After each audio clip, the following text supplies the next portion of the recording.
So now, welcome student, welcome in the ABC Biology. I am Ajay. So आज हम यहाँ पे plant growth hormone ये topic लेने वाले हैं. दैट इज इसके पहले हमने जो टॉपिक पढ़ाया था फोटोपेरिडिज्म्स. ये जो दो टॉपिक्स हमने लिए हैं, ये टॉपिक जो ले रहे हैं हम, it is from the 12th standard का जो plant growth and mineral nutrition ये टॉपिक है, ये यूनिट है. इस यूनिट से हमने टॉपिक ली है.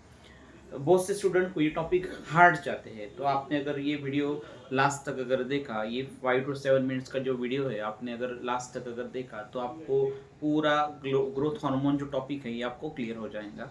तो ये आपको नीट के लिए और स्टेट बोर्ड के लिए दोनों के लिए बहुत काम में आएगा, यूज़फुल रहेगा. तो इस टॉपिक को, इस वीडियो को लास्ट तक देखिए, लास्ट तक जरूर देखिए. So we start here the plant growth hormones. सबसे पहले देखेंगे हम प्लांट ग्रोथ हार्मोन्स. सबसे पहले ग्रोथ हार्मोन से क्या होता है. Hormones means what, it is the one types of the chemical compound which is responsible और which is useful for the growth of the organism. जैसे हम देखते हैं कि ह्यूमन में या एनिमल्स में जैसे हार्मोन्स होते हैं जो डिफरेंट डिफरेंट रोल प्ले करते हैं ग्रोथ के लिए, वैसे ही प्लांट में भी ग्रोथ हार्मोन्स होते हैं जो डिफरेंट प्रकार के रोल प्ले करते हैं. वैसे हम यहाँ पे प्लांट ग्रोथ हार्मोन्स यहाँ पे पढ़ रहे हैं, जिसे हम फाइटोक्रोम भी कहते हैं. प्लांट ग्रोथ हार्मोन का जो दूसरा नाम होता है फाइटो हार्मोन. फाइटो बोले तो plant, phyto means plant, this is the plant hormones. तो यहाँ पे ये जो प्लांट हार्मोन, ये हार्मोन जो टर्म बताई है that is by the Starling in 1906. ठीक है, 1906 में स्टर्लिंग नाम के साइंटिस्ट ने ये हार्मोन नाम की टर्म बताई थी. यहाँ पे हम देखते हैं जो प्लांट रहता है, जैसे हमने देखा कि ह्यूमन हो, एनिमल हो या कोई भी ऑर्गेनिजम्स हो, उनके ग्रोथ के लिए हार्मोन्स बहुत जरूरी होते हैं. वो यहाँ पे भी एक हार्मोन्स यानी क्या, it is one type of chemical compound which is present in the organisms and responsible for the growth और टू इनहांस द ग्रोथ. तो देखिए यहाँ पे आज हम जो देख रहे हैं plant growth hormone, there are five types of the growth hormones, in which the first is the auxin, second is the gibberellin, third is the cytokinin, next one is the ethylene and last one is the ABA means abscisic acid. ये ऐसे 5 प्रकार के growth hormones होते हैं जो plant में different different प्रकार के रोल प्ले करते हैं. तो यहाँ से हम देखते हैं जो 5 ग्रोथ हार्मोन्स हमने कहा है, तो इसमें से कुछ ग्रोथ हार्मोन्स ये ग्रोथ प्रमोटर करके काम करते हैं और some hormone they work as a growth inhibitor, यानी जो ग्रोथ को रोकने का काम करते हैं. जो ग्रोथ प्रमोटर जो इन्हांस करते हैं और ग्रोथ इनहिबिटर्स यानी जो ग्रोथ को रोक देते हैं, ऐसे हार्मोन्स आज हमें पढ़ने हैं. तो सबसे पहले आज हम ग्रोथ प्रमोटर के बारे में जानेंगे. What is the growth promoter. बच्चों इस टॉपिक को, इस वीडियो को लास्ट तक जरूर देखिए ताकि आपको हर एक पॉइंट यहाँ पे क्लियर हो जाए. So what is the growth here. सबसे पहले हम देखेंगे ग्रोथ प्रमोटर में ऑक्सिन आता है, दूसरा जिबरलिन आता है और तीसरा आता है cytokinin. This are the three. This is the growth promoter जो ग्रोथ को इनहांस करते हैं, ग्रोथ को बढ़ाते हैं. और यहाँ पे जो ग्रोथ इनहिबिटर्स है दैट इज इथिलीन और एब्सिसिक एसिड्स. तो ये हम नेक्स्ट वीडियो में इसको देखेंगे. सबसे पहले हम ग्रोथ प्रमोटर के बारे में यहाँ पे पढ़ेंगे. सो ग्रोथ प्रमोटर में सबसे पहले आता है auxin. This auxin term was discovered by the scientist F. Wendt. F. Wendt नाम के साइंटिस्ट ने इसको डिस्कवर्ड किया था ऑक्सिन्स को. और auxin is what, it is for the root and the shoot elongation. Root और शूट को इलोंगेट करने के लिए ये काम करता है. वी नो दैट ऑक्सिन्स जो है ये मोस्टली जो अपाइकल रीजन्स होते हैं, अपाइकल जैसे रूट अपाइकल या शूट अपाइकल रीजन्स जो होते हैं वहाँ पाया जाता है. This one and here these auxins, they are of two types. दो प्रकार के ऑक्सिन्स हम देखते हैं. One is the natural auxin, second is the synthetic auxins. जो नेचुरल ऑक्सिन्स होता है that is indole acetic acid जिसे कहते हैं. And this one synthetic auxin that is IBA means indole butyric acid और 2,4-D. these are the two synthetic oxins. इसे हम synthetic oxins कहते हैं. तो these are the two auxins. हम यहाँ पे टू ऑक्सिन्स के बारे में देख रहे हैं. यहाँ पे देखिए बच्चों, जो IAA इंडोल एसिटिक एसिड है, इसका जो प्रिकर्सर होता है, नीट में बहुत बार इसका क्वेश्चन पूछा जाता है, this is important for the NEET examination. जो इसका प्रिकर्सर IAA का, यानी IAA कहां से सिंथेसाइज होता है, it's synthesize from the tryptophan, this is the one amino acid, जो एक अमाइनो एसिड से, इस अमाइनो एसिड से सिंथेसाइज होता है। तो ये नीट का क्वेश्चन है, तो ध्यान में रखिए, this is important for the NEET student. Next one, यहाँ पे देखिए, these are the functions or the applications, हम यहाँ पे कुछ applications इसके देख रहे हैं। this one is here the applications here, यहाँ पे जो applications हम यहाँ पे पढ़ रहे हैं, तो सबसे पहला applications है इसका, that is cell enlargement। ये जो ऑक्सीजन होता है, ये सेल इनलार्जमेंट के लिए काम करता है। ये स्टेम के टिप में या रूट के टिप में होता है, और वो क्या करता है, उसको इलांगेट करने का और इनलार्जमेंट करने का काम करता है, दिस इज इनलार्जमेंट। उसके बाद कैलस फॉर्मेशन के लिए भी काम करता है। Callus is what, it is the globular mass of the tissue. जैसे हम टिश्यू कल्चर्स देखते हैं, टिश्यू कल्चर्स में जब हम एक्सपेरिमेंट करते हैं कि जैसे सपोज हमने टेस्ट ट्यूब ली है, और इस टेस्ट ट्यूब में हमने, फॉर एग्जांपल, हमने इस टेस्ट ट्यूब में ये टिश्यू डाल दिया है, we are added the plant tissue, कोई भी प्लांट का एक पार्ट लिया और यहाँ पे हमने मीडियम डाल दिया, और यहाँ पे प्लांट का कोई स्टेम का कंटेंट या जहाँ पे मेरिस्टेमेटिक टिश्यूज होगा वो डाल दिया हमने कट करके यहाँ पे।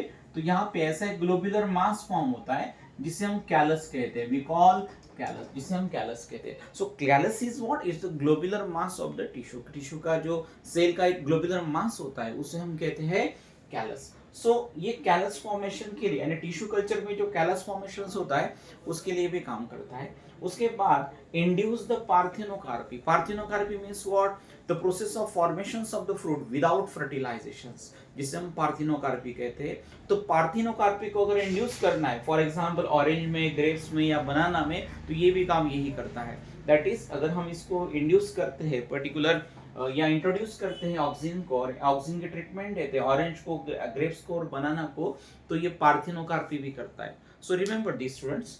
Next one, induce the flowering इन लीची एंड द पाइनएप्पल।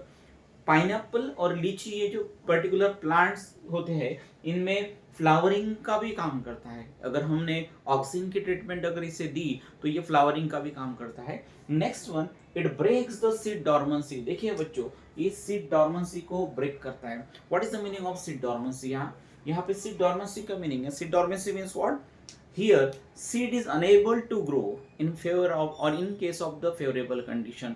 अगर कोई सीड अनफेवरेबल कंडीशन में भी अनेबल होती है ग्रो होने के लिए, तो उसे हम कहते हैं डॉर्मेंसी, यानी वो सीड डॉर्मेंसी कंडीशन में है। सपोज फॉर एग्जांपल, आप दो सीड लगा रहे हैं, for example, so we are growing some seed. यहाँ पे एक सीड हमने लगाई है, यहाँ पे भी हम एक सीड लगा रहे हैं।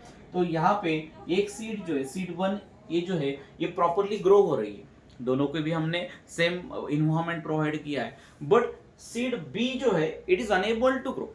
सो why? Because it is in the dormant conditions. ठीक है, क्योंकि वो डॉर्मेंट कंडीशन में, डॉर्मेंट यानी क्या, क्योंकि वो वहां पे हो सकता है उसका सीड कोड वो टफ होगा, उस कारण it is unable to absorbing the food from the soil, ये कंटेंट हो सकता है। इसका हो सकता है इसका एम्ब्रियो मैच्योर्ड है, उस कारण डॉर्मेंट कंडीशंस में। तो ऐसे सीड को हमने अगर ऑक्सीजन की ट्रीटमेंट अगर दी, so it breaks the dormancy. So these are the applications of the और physiological effects of the oxygen. ये सब ऑक्सीजन के फिजियोलॉजिकल इफेक्ट्स है। तो इसे ध्यान से देखिए, इस पर्टिकुलर टॉपिक को, इस पर्टिकुलर वीडियो को लास्ट तक देखिए, ताकि आपके सभी हार्मोन्स जो है ये पूरी तरीके से क्लियर हो जाए। नेक्स्ट हम देखेंगे यहाँ पे बच्चों gibberellin. Gibberellin is what, it is the second growth hormone, जिसे हम कहते हैं it is the stem elongation, is responsible for the stem elongation. It was firstly discovered by the scientist Korsova, this one, in 1926। ये जो firstly discovered किया है, this scientist ने discovered किया है from the fungus Gibberella fusaricoria। ठीक है, this one देखिए, ये फंगस का नाम है Gibberella fusaricoria। This is a name of fungus, ये फंगस का नाम है, this is name of the fungus from where this gibberellin hormone was discovered और isolated by the this scientist। उसके बाद यबुता और सुमेकी, ये जो दो साइंटिस्ट थे, जापानीज साइंटिस्ट थे, ये भी जापानीज साइंटिस्ट है, इन्होंने भी ये डिस्कवर किया है। और ये जब डिस्कवर कर रहे थे तब when they worked on the rice crop, जब वो राइस क्रॉप पे वर्क कर रहे थे सब लोग, तो वहाँ पे उनको एक ध्यान में आया कि जो राइस क्रॉप्स है, ये फील्ड के जो राइस क्रॉप है वो सब नॉर्मल हाइट में, लेकिन वहाँ का एक जो बंच है दे आर वेरी लॉन्ग, उसका स्टेम बहुत लॉन्ग था। तो फिर वो लॉन्ग क्यों है, वो उन्होंने डिस्कवर किया, उन्होंने सर्च किया, तो उनको दिखा जो लॉन्ग स्टेम्स है, जो लॉन्ग प्लांट्स है राइस के क्रॉप्स है, तो उनका जो पर्टिकुलर रूट्स था, उस रूट्स पे एक इन्फेक्शन हुआ था, दैट इज फंगल इन्फेक्शन। फिर उन्होंने वो फंगस निकाला और उस फंगस को आइडेंटिफाई किया, तो उसका नाम निकला, दैट इज जिबर्लिया फ्यूजिकोरी। तो उस कंटेंट में, उस जिबर्लिया फ्यूजिकोरी में ऐसा कौन सा कंटेंट होगा वो उन्होंने डिस्कवर किया, तो उनको ध्यान में आया कि this is the gibberellin which is responsible for the stem elongation. तो वहां से इस जिबरलिन की डिस्कवरी हुई थी। तो ये जो जिबरलिन है ये मोस्टली यूज करते हैं इलांगेशंस के लिए। स्टेम का अगर इलांगेट, अगर कोई डॉर्क प्लांट होगा उसे अगर टॉल बनाना होगा, so they are giving the treatment of the gibberellin, उसे जिबरलिन की ट्रीटमेंट दी जाती है। ठीक है, तो यहाँ पे देखिए बच्चों, इसका जो प्रिकर्सर होता है मैलोनिक एसिड्स, याद रखिए नीट के क्वेश्चन से बहुत से, this is important for the NEET, आपको ये प्रिकर्सर याद रखने हैं बच्चों। So this is for the stem, specific function इसका स्टेम इलांगेशंस का।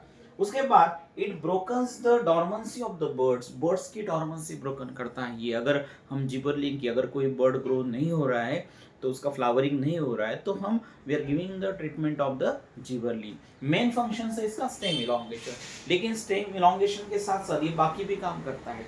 Next one, it is elongations of the internode. अभी इंटरनोड क्या होता है, इंटरनोड यानी क्या, जैसे फॉर एग्जांपल अगर कोई हम स्टेम देखते हैं, सपोज हमने स्टेम दिया, इस स्टेम्स का ये जो पोर्शंस होता है जहां से कोई ब्रांच निकलती है या जहां से कोई बर्ड फॉर्मेशंस होता है, इसे हम कहते हैं नोड। क्या कहते हैं हम इसे, नोड। देखो यहाँ पे भी हमने ये नोड देखा, यहाँ पे भी ये जो होता है इसे नोड कहते हैं। ठीक है, और दोनों के बीच का जो टर्म होता है, दोनों के बीच का जो कंटेंट होता है उसे हम इंटरनोड कहते हैं, वी कॉल इंटरनोड। ठीक है, तो इंटरनोड को इलांगेट करने का काम करता है this one, if you are giving the treatment of this one. उसके बाद इंड्यूस द पार्थिनोकार्पी, इसके पहले ही हमने ऑक्सीजन में भी पढ़ा था parthenocarpy, it induce the parthenocarpy, ये पार्थिनोकार्पी को इंड्यूस करता है। Parthenocarpy means what, that is the formations of the fruit without fertilizations. अगर हमने जिबरलिन की ट्रीटमेंट दी, फॉर एग्जांपल टोमेटो का, अगर एप्पल या पियर में अगर हमने जिबरलिन की ट्रीटमेंट दी, तो वो पार्थिनोकार्पिक्स फ्रूट्स प्रोड्यूस करते हैं। This one. Next one, overcome the requirements of the vernalizations. Vernalization means what, we are giving the cooling और chilling treatment to the plant for growing.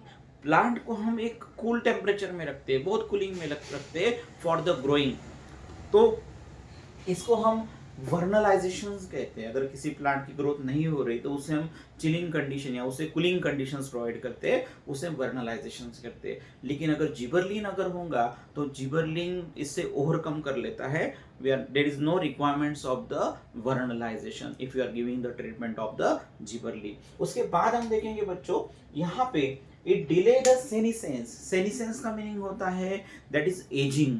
Ageing यानी क्या, जैसे बुढ़ापाना हम कहते हैं। तो ये कंटेंट जो है, अगर हमने जिबरलिन यहाँ पे ट्रीटमेंट दी तो कोई प्लांट का सेनिसेंस भी डिले हो सकता है। बुढ़ापा है ना, एजिंग जिसे कहते हैं, जैसे ह्यूमन बीइंग भी एक पर्टिकुलर एज के बाद एजिंग कंडीशन में जाता है, सेनिसेंस कंडीशन में जाता है, वैसे प्लांट भी जाता है। तो ऐसे प्लांट को हम क्या करते हैं, they are giving the treatment of the particular gibberellin, तो हम इसका जो सेनिसेंस का पीरियड जो है वो डिले कर सकते हैं। That is also the one functions of the gibberellin, ये भी जिबरलिन का एक फंक्शन है। Next one,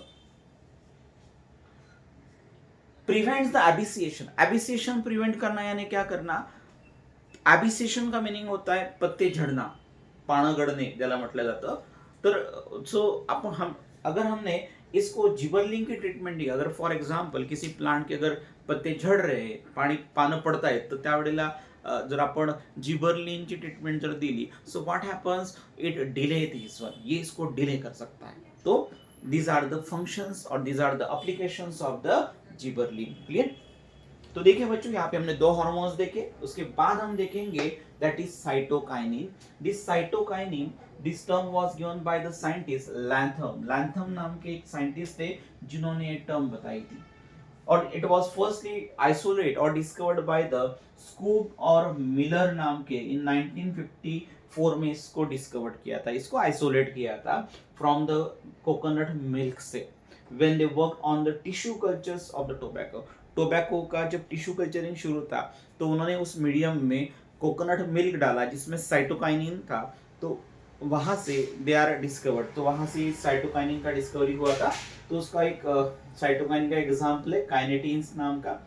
so what is applications of the cytokinin? Cytokinin क्या क्या करता है? तो ये सबसे पहले सेल डिविजन्स में काम करता है। इसका सबसे काम इंपॉर्टेंट काम है, जैसे हमने यहाँ पे देखा स्टेम इलोंगेशन, यहाँ पे देखा रूट और स्टेम का इलार्जमेंट, तो यहाँ पे होता है that is the cell elongation, sorry cell divisions यहाँ पे काम होता है।